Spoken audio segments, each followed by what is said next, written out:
I believe we have another storytelling issue, and again, I am confused. Hey, what's good guys? My name's Chris. Welcome back to the official WearTesters.com YouTube channel. Today we got a detailed look and review on these guys right here. This is the Air Jordan 12 Low in what some have dubbed the Super Bowl colorway, but what Jordan Brand dubs the white and metallic gold colorway, as far as what's on sneakers. They said white and metallic gold? Black and metallic gold. Thank you to my sarcastic little friend over there. And as per usual, I'm actually going to screenshot this so that if they change it, because they've been known to do that, after on Super Bowl Sunday? I don't know, but if I say something that contradicts whatever it is that they wrote in here, then they change it. At least I got the screenshot to say, hey, it is what I read. So these guys right here have two different names, two different themes. However, the brand itself isn't really saying what it is. And look, man, I don't mind storytelling as long as you actually tell the story. Don't be so vague about it that you're just like, here. Because when I see this, I don't think of the Super Bowl, man. The only thing that alludes to the Super Bowl, for me at least, is that guy right there. All right. What this tells me is 5th championship, Chicago Bulls, Utah Jazz, flu game, food poisoning game, whatever you want to call it. Spit all over my own pizza game. Oh, somebody's still mad. That's rude. It is. If you want your own pizza though, then you know. And disgusting. What are you, 5? Got a hater over here.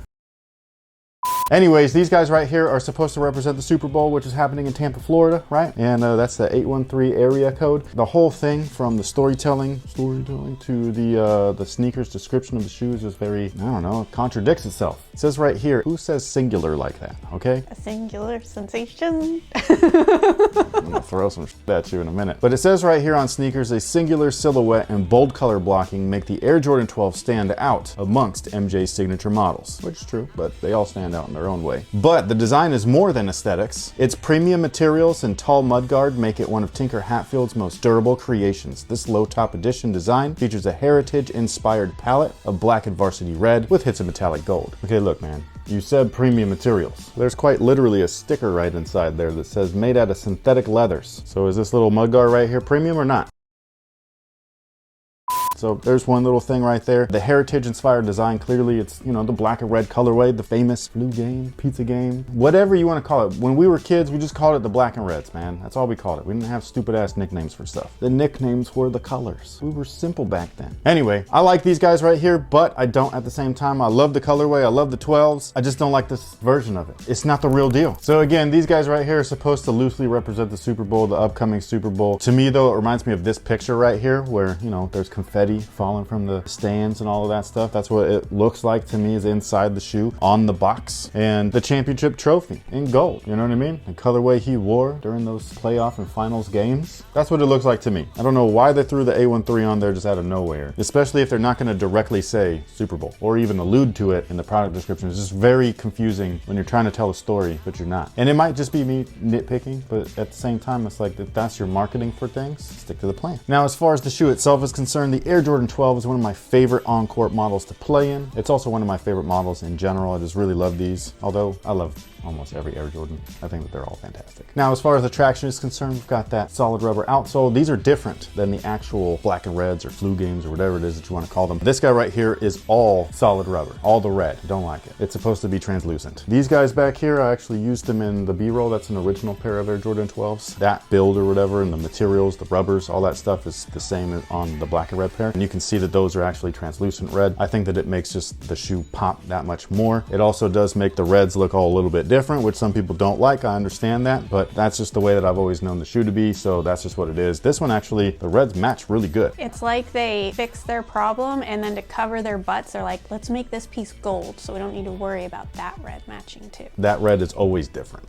I know, but on the 12s, it's like, oh, that's like the one thing, like if you can get all three of those to match, that's usually different. Plastic is different than rubbers and, you know, synthetic coats and all that stuff. All I'm saying is, good job. No, I totally know where you're coming from. Now, the tech specs on an Air Jordan 12 are very cool because it's a decked out shoe. Like if you were to hear these tech specs on a current model today, you'd be drooling, you'd be foaming at the mouth. But when you hear about it on a retro, you're like, those aren't for basketball.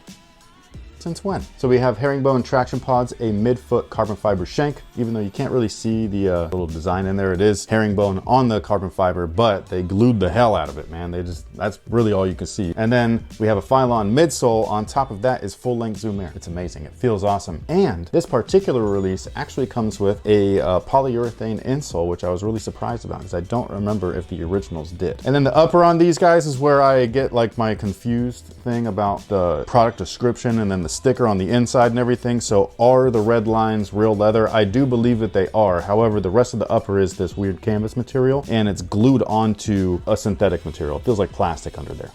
And I don't know if that's the synthetic leathers that they're talking about. All I know is that these are stiff as shit on the upper, and that's not what the 12 was all about. The 12 was all about premium materials, and they felt great once you broke them in. Like it felt like a shoe that was made for you. And these, quite the opposite. You can tell that the upper here was definitely not made with performance in mind, even though the tech specs are all fantastic. The back tab is typically my favorite piece of this shoe. The back tab and the number. I usually really love those. I don't love it on this one. I don't like that orange stripe. It doesn't look cool. As far as the fit is concerned, I can't tell if they fit big or not because I can't move in the shoe. The upper is so stiff. The bottom already is stiff because of the carbon fiber plates, so you really got to break those in and everything to make them feel great. But I would not want to put too much time into this upper. So what I would recommend with these guys is either going true to size or down half a size. That is if you plan on wearing these. Now, retail price on these guys is $190, which is expensive for a low. So I think they were like $175 before. And they will be available at all Jordan Brand retailers, including Phenom Global. So if you were in the Sacramento or Elk Grove area, make sure that you're following Phenom916 on Instagram because that's where they have all the updates. I'll also leave all of their other information down below in the description box, so their website, the phone number, and all that kind of good stuff, just in case Google is not working that day. So, some weird moment just happened while I was listening to you. I think it's considered like a serendipitous moment because I got dressed before we came down here. I thought we were doing a whole other shoe, and then we sat down. Obviously, we were doing this shoe, and you started in on the whole storytelling thing. Again, I got dressed before we came down here. I'm wearing this MTV shirt, which is super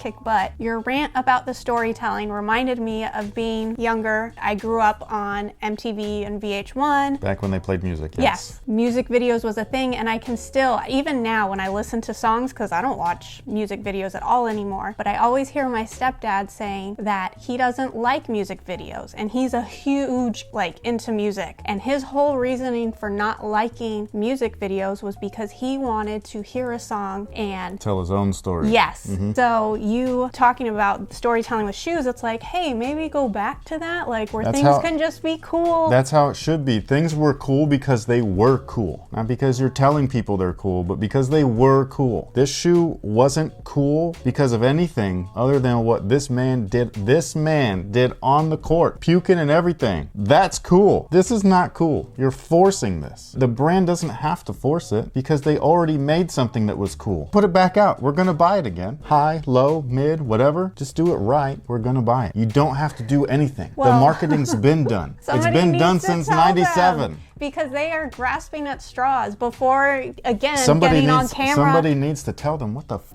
have I been doing for 11 years? But I literally, before coming to film, I was scrolling through Instagram and there was a thing that popped up where they are looking for new colorists and idea makers, and there's an ad out for... I'm gonna stop you there. I'm gonna stop you there. They're just looking for a new employee, okay? That's all they're doing. A color artist. Yeah, but the way they're pitching it, I was just Of course, they want you to think that you're gonna have a role in creativity and storytelling, but you're not, because you're gonna end up with this. And the person that made this, I'm not knocking you, okay? Because this, you tell the Tampa story, you tied it in. This is where I'm coming up with my own scenario, okay? You tie in the Tampa Super Bowl, a championship game. Everything's on the line. You tied it with an original colorway, tied to the championship games, with everything on the line. And the person that is in charge of making sure that the work that you did on this shoe is conveyed to the rest of the public didn't do that. Instead, they talked about premium materials, and it's not just about aesthetics. What the f are you talking about? What in the hell did you just tell me? What's in this shoe? Why did you make this colorway? Why is this on here? That's what needs to be done. You could do it with an original colorway, so why can't you do it with this? This is so vague. Everything they do now is so vague. I do think it's weird that Jordan Brand puts out Super Bowl shoes. It wasn't till last last month when we were doing that really cool giveaway, and we gave away a pair of Jordan 10s, and we're like, what is SB? And it was the Super Bowl 10s. Yeah, and I don't even remember that shoe, so there's that. I don't think it's weird that they put out a Super Bowl shoe though, because they have football athletes. Like when the brand first started, right after this shoe, the 13 was the one. It had its own box. It wasn't in a Nike box. It was in the silver Jordan box. That shoe kicked off really the brand as an offshoot of Nike, and then they signed athletes from all over the place, from boxers like Roy Jones Jr. to Randy Moss. Why isn't this Randy Moss Super Freak done up in a Super Bowl colorway? That would have been fucking killer, because that would have made sense. I don't know what's going on. I'm just a really big fan, and I just kind of get like, why? I'm a big fan, and I know that I sound like a hater right now, but I'm not hating, I'm questioning. I'm questioning the shit that don't make sense. Why isn't the Super Freak the shoe? Maybe they've already done that once. No. They haven't? No. You sure? Yes, I'm sure. Most of the people watching don't even know what that shoe is. All right. So yeah, so that's all I'm saying, man. Like, it's just like, I wouldn't say it's simple, because telling stories is not easy. You know what I mean? But when you're telling a story without telling the story, like, that's when things get muddled up and stuff. Maybe that's your way of keeping people talking, but if you would tell the actual reason, it would also keep people talking. Now, with all that being said, you let us know what you think about these down below in the comment section. Did you understand the Super Bowl reference? Did you understand that they were also tying it to an accomplishment of MJ with this shoe, while using this shoe as the canvas, while using almost canvas? I know. Did you get all of that? Or are you just like, this man, I don't give two shits about this. I'm just trying to buy these so I can flip them on StockX real quick, because I need my McDonald's Big Mac with large fries and large sweet tea for $1. Ba-da-ba-ba-ba. This does look like a McDonald's colorway now that I look at the golden arches and shit. Yeah. Man. In your arch. Man. And with that being said. We should be hired by Jordan Brand. We would kill it. You know what I mean? Or we would mysteriously disappear. Illuminati style. Anyways, you guys let us know what you think about these down below in the comment section. Do you understand the storytelling? Do you like the colorway? Do you like the materials? Do you like the shoe in general? A lot of people don't like low top 12s. I think that is crazy, but hey, to each his own. And with that being said, thank you so much for watching. Thanks for all the support. And until next time, guys, have a good one.